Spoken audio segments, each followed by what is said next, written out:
খাবার নাই, কোনো পানি নাই, প্রচন্ড রৌদ্রের তাপ, এই কারণে তোমার বাড়িতে আমরা কিছুক্ষণ বিশ্রাম নিয়ে আবার রৌদ্রটা কমলে আমরা আমাদের যাত্রা শুরু করব। এখন যদি তোমাদের ঘরে কোনো খাবার থাকে, কোনো পানি থাকে, আমাদেরকে একটু দাও। ঘর থেকে আওয়াজ দিয়া বলল, শোনো, আমরা গরিব মানুষ, আমি আর আমার স্বামী দুইজনে আমরা এই বাড়িতে থাকি, দুইজন আমরা এখানে সংসার করি।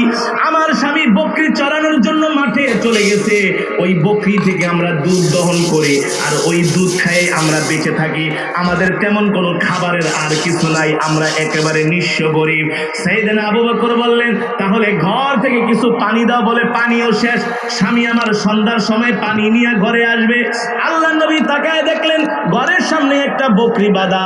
আল্লাহ নবী বললেন, আবু বকর, এই যে ঘরের সামনে একটা বকরি বাঁধা আছে, অনুমতি নেন, আমি এই বকরি থেকে একটু দুধ দহন করে আমরা দুইজনে একটু পান করি।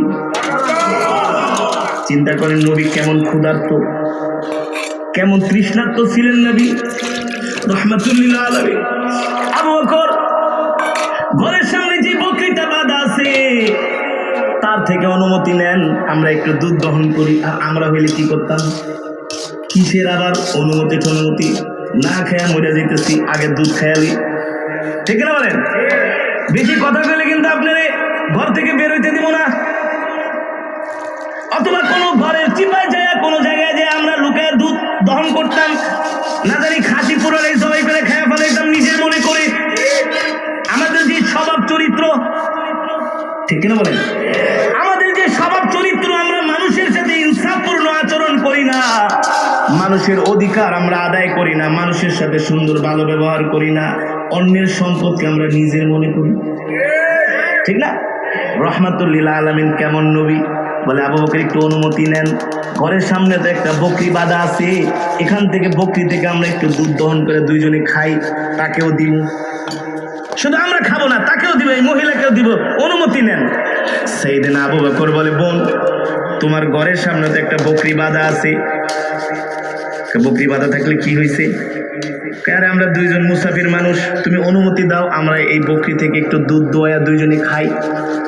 মহিলা ভিতর থেকে বলে, তুমি কি বোঝো না, বকরিটা হাঁটতে পারে না, দেখো না অসুস্থ বকরি, প্রতিবন্ধী, এটা থেকে আবার দুধ কিভাবে দহন করবা? আর এটা তো হাঁটতেই পারে না, চলতেই পারে না।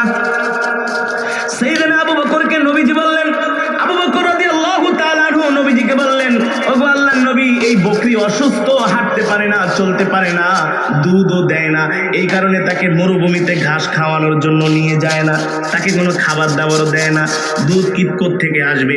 আল্লাহর নবী বললেন, আবু বকর, শুধু তার থেকে অনুমতি নাও, দুধ দহন করার দায়িত্ব আমার। আর আস্তে কোন সুবহানাল্লাহ। আবু বকর রাদিয়াল্লাহু তাআলা আনহু ওই মহিলাকে ডাক দিল, তার নাম হলো উম্মে মাবাদ, আর তার স্বামীর নাম হলো আবু মাবাদ। সিরাত ইবনে হিশামের মধ্যে এসেছে, সাইয়েদনা আবু বকর বলল, উম্মে মাবাদ, তুমি শুধু অনুমতি দাও, আমরা এই গাবি থেকে, এই বকরি থেকে দুধ দহন করব। উম্মে মাবাদ রাগ করে বলে, পারবা না। আল্লাহ নবী বলে, শুধু অনুমতি নাও। এবার মহিলা একেবারে নিরুপায় হয়ে বলে, ঠিক আছে যাও, আমার কথা শোনো না, বোঝো না, কথা বললাম অসুস্থ বকরি, হাঁটতে পারে না, প্রতিবন্ধী, দুধ কোত্থেকে দিবে? ঠিক আছে যাও বাবা, যদি পারো তোমরা দুধ দেয়া খায়া, তারপরে তোমরা চলে যাও, রাগ হইয়া। আল্লাহ নবী বলেন, আবু বকর তাহলে একটা পাত্র আনতে বলেন। কি? উম্মে মাবাদ ঘর থেকে সাগীরুন, ছোট একটা পাত্র দিলেন। আল্লাহ নবী কয়, আবু বকর এত ছোট পাত্রে হবে না, উম্মে মাবাদ আরো বড় পাত্র দেন। এই কথা শুনে আরো খেপছে, কারে মিয়া কথা বলে বুঝো না, এক কথা 14 বার করে বলো। বলি ছোট বকরি, দুধ অসুস্থ, দুধই দেন, আবার বড় পাত্র দিয়ে কি করবা? আল্লাহ নবী বললেন, না না, বড় পাত্র আনো। সুবহানাল্লাহ। এবার তারা মস্ক করে যে পানি আনে, বড় একটা পাত্র সাইয়েদনা আবু বকরের হাতে দিলেন। সুবহানাল্লাহ বলেন। রাহমাতুল্লিল আলামিন এবার এই পাত্রটা নিয়া নবীজি, এবার ওই দুধের পাত্রটা নিয়া, পানির মস্কটা নিয়া নবীজি কেবল বকরির সামনে দাঁড়াইছেন। নবীজিকে বকরি দেখা লাভ দিয়া দাঁড়ায়, আসসালামু আলাইকা ইয়া রাসূলুল্লাহ। আর আস্তে কোন সুবহানাল্লাহ। নবীজি জিজ্ঞেস করলেন, বকরি রে, সালাম দিলা, কারণ কি? বলে সালাম কেন দিব না, আপনি শুধু মানুষের নবী না, আপনি আমাদেরও নবী। সেই কথাই আল্লাহ কোরআনে বলছেন, ওয়ামা আরসালনাকা ইল্লা রাহমাতাল লিল আলামিন। আল্লাহু আকবার। নবী শুধু মানুষের নবী না, গাছের নবী না, মাছের নবী না, এই পৃথিবীতে যত কুল কায়নাত আল্লাহ সৃষ্টি করেছেন, যত মাখলুক সৃষ্টি করেছেন, প্রত্যেকটা মাখলুকের আল্লাহ তাআলা আমার নবী করে পাঠিয়েছেন। ঠিক কিনা বলেন? আমার নবী সবার নবী। কুল্লু মাউলুদুন ইউলাদু আলাল ফিতরা।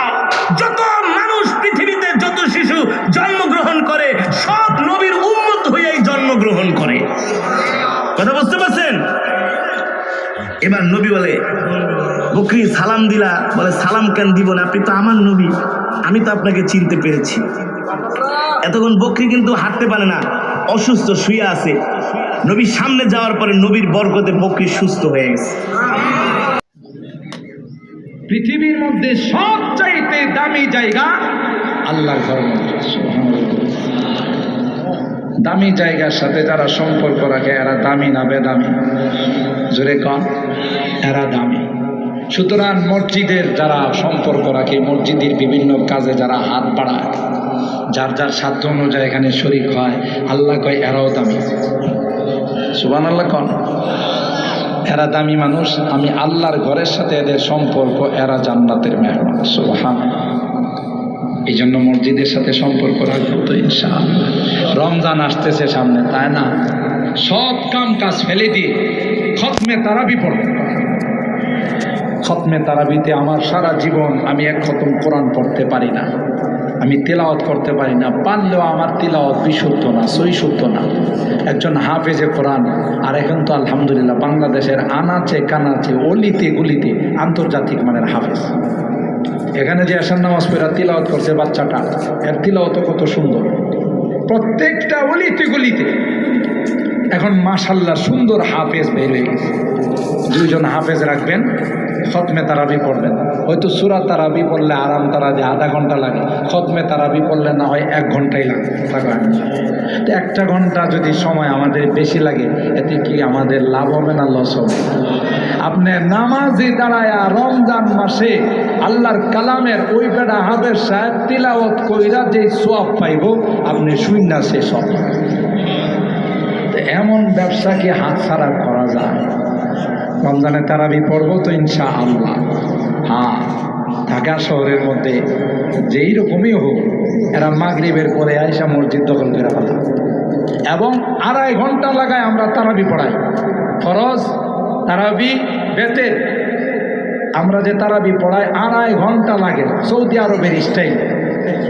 কিন্তু মুসল্লিরা বিরক্ত হয় না, মুসল্লিরা বরং করে কি জানে, যে আমার মসজিদের কথাই বলি, আমার মসজিদে আজকে যে পারাটা তিলাওয়াত হবে, আমি আজানের সাথে সাথে যাই বসা যাই, গোটা পারাটার সারাংশ তাফসীর করে সবার সামনে পেশ করে। আলহামদুলিল্লাহ, সবাই আগেই জানে যে হুজুরে তাফসীর করবে, আয়সা কানায় কানায় মসজিদ ভরে যায়। যেই পারা সফর না 1000 কিলোমিটার রাস্তা, দিনের পর দিন, রাতের পর রাত আল্লাহর নবী সফর করতে করতে ক্লান্ত হয়ে গেছেন, সাথে কোনো খাবারও নাই, পানিও নাই। রাহমাতুল লিল আলামিন বলেন, আবু বকর দেখেন তো কোনো বাড়িঘর দেখা যায় কিনা, যেখানে যাই আমরা একটু কিছু সময় বিশ্রাম নিব, একটু পানি টানি খাবো। সাইয়েদনা আবু বকর তাকায় দেখেন অনেক দূরে একটা বাড়ি দেখা যায়।